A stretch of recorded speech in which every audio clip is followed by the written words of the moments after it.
नमस्कार। आज हम एक दुखद घटना पर थोड़ी गहराई से बात करने वाले हैं। ये जो 15 जून 2025 को उत्तराखंड में गौरीकुंड के पास केदारनाथ हेलीकॉप्टर दुर्घटना हुई। जी बिल्कुल। हमारे पास कई समाचार रिपोर्टें हैं इस पर, और हम कोशिश करेंगे कि इसके जो मुख्य तथ्य हैं, क्या कारण हो सकते हैं, जांच कहाँ तक पहुंची है और इसका थोड़ा बड़ा असर क्या है, वो समझें। हाँ, और क्योंकि ये चार धाम यात्रा के समय हुआ है तो इसका महत्व और भी बढ़ जाता है। जी, चलिए पहले तथ्यों को देख लेते हैं। हाँ तो ये आर्यन एविएशन का हेलीकॉप्टर था, बेल 407। जी। सुबह का वक्त था, करीब 5:15 बजे। केदारनाथ से गुप्त काशी जा रहा था। पायलट थे कैप्टन राजवीर सिंह चौहान, और उनके साथ कुल 6 लोग और थे। हाँ, मतलब पायलट समेत 7 लोग। इनमें 5 तीर्थयात्री थे और एक छोटी बच्ची भी थी 2 साल की, काशी जायसवाल। और फिर हुआ ये कि उड़ान भरने के कुछ ही देर बाद गौरीकुंड के पास, जी वो पहाड़ी इलाका है, वहां ये दुर्घटनाग्रस्त हो गया। जी। और खबरों के मुताबिक उसमें आग भी लग गई। बहुत घना कोहरा था उस वक्त और दुर्भाग्य से कोई भी बच नहीं पाया। सभी 7 लोगों की मृत्यु हो गई। बहुत दुखद। शुरुआती तौर पे क्या लग रहा है, मतलब कारण क्या हो सकता है इस हादसे का? देखिए, जो सबसे पहली और सबसे अहम बात सामने आ रही है वो है खराब मौसम। बताया जा रहा है कि बहुत घना कोहरा था, बादल नीचे थे और विजिबिलिटी मतलब देखने की क्षमता वो लगभग 0 थी। 0? बाप रे। हाँ, ऐसी स्थिति में अक्सर एक चीज का खतरा रहता है जिसे कंट्रोल्ड फ्लाइट इनटू टेरेन या CFIT कहते हैं। CFIT ये क्या होता है, थोड़ा समझाएंगी? CFIT का मतलब है कि विमान तकनीकी रूप से बिल्कुल ठीक है, पायलट के पूरे नियंत्रण में है। अच्छा। लेकिन खराब विजिबिलिटी की वजह से पायलट अनजाने में, मतलब उसे पता ही नहीं चलता, और वो विमान को किसी जमीनी चीज से जैसे पहाड़ से या पेड़ से टकरा देता है। ओहो, मतलब पायलट को दिखाई नहीं कि सामने पहाड़ है? बिल्कुल। घना कोहरा हो, पहाड़ी इलाका हो, तो ये CFAT का अंदेशा काफी बढ़ जाता है। जाहिर है, इतनी बड़ी घटना के बाद जांच तो अहम होगी ही। कौन दिख रहा है ऐसे, क्या चल रहा है जांच में? जी, 2 मुख्य एजेंसियां हैं। एक तो AAIB यानी एयर एक्सीडेंट इन्वेस्टिगेशन ब्यूरो और दूसरी DGCA, directorate general of civil aviation. इनकी टीमें वहां पहुंच गई हैं, तकनीकी जांच कर रही हैं। मलबे को देखा जाएगा, मौसम की रिपोर्ट्स, एयर ट्रैफिक कंट्रोल का डेटा, ये सब चीजें। और अगर कॉकपिट वॉइस रिकॉर्डर या फ्लाइट डेटा रिकॉर्डर मिलता है तो वो बहुत अहम होगा।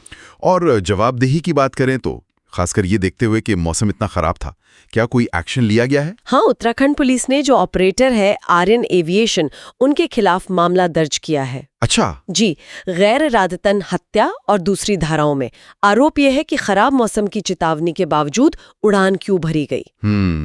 ये तो गंभीर बात है। और इसके अलावा उत्तराखंड हाई कोर्ट ने भी इस मामले पर खुद संज्ञान लिया है। अच्छा, हाई कोर्ट ने भी? जी, और उन्होंने सरकार से जवाब मांगा है, खासकर इस बात पर कि सुनने में आ रहा है पिछले कुछ ही हफ्तों में ये उस इलाके में 5वीं हेलीकॉप्टर दुर्घटना है। 5वीं? सिर्फ कुछ हफ्तों में? ये तो बहुत चिंताजनक पैटर्न लगता है। बिल्कुल। हाई कोर्ट ने इसी पर चिंता जताई है और राज्य सरकार से पूछा है कि क्या कदम उठाए जा रहे हैं।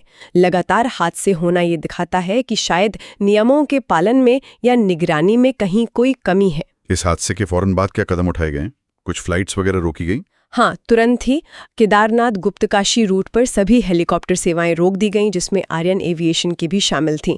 यात्रा का पीक सीजन है तो ये बड़ा फैसला था। और सुरक्षा नियमों पर भी जरूर कुछ सख्ती हुई होगी? जी बिल्कुल।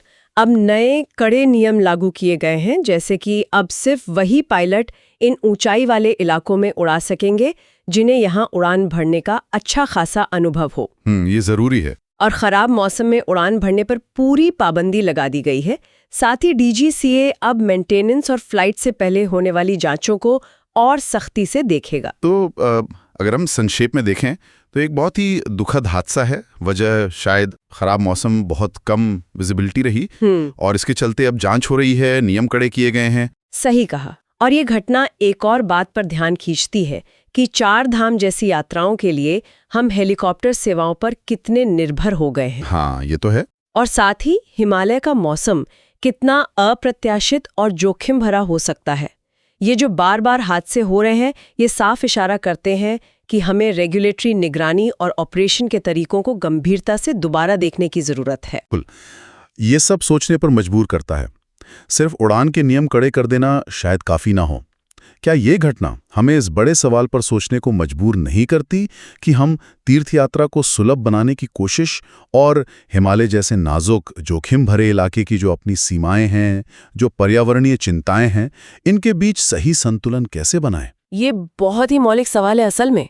सुरक्षा एक पहलू है, पर्यावरण दूसरा, धार्मिक आस्था और लोगों की सुविधा की मांग, इन सब के बीच तालमेल बिठाना, खासकर हिमालय जैसे संवेदनशील इकोसिस्टम में, ये एक लगातार चलने वाली चुनौती है और इस पर हमें वाकई गंभीरता से सोचना होगा।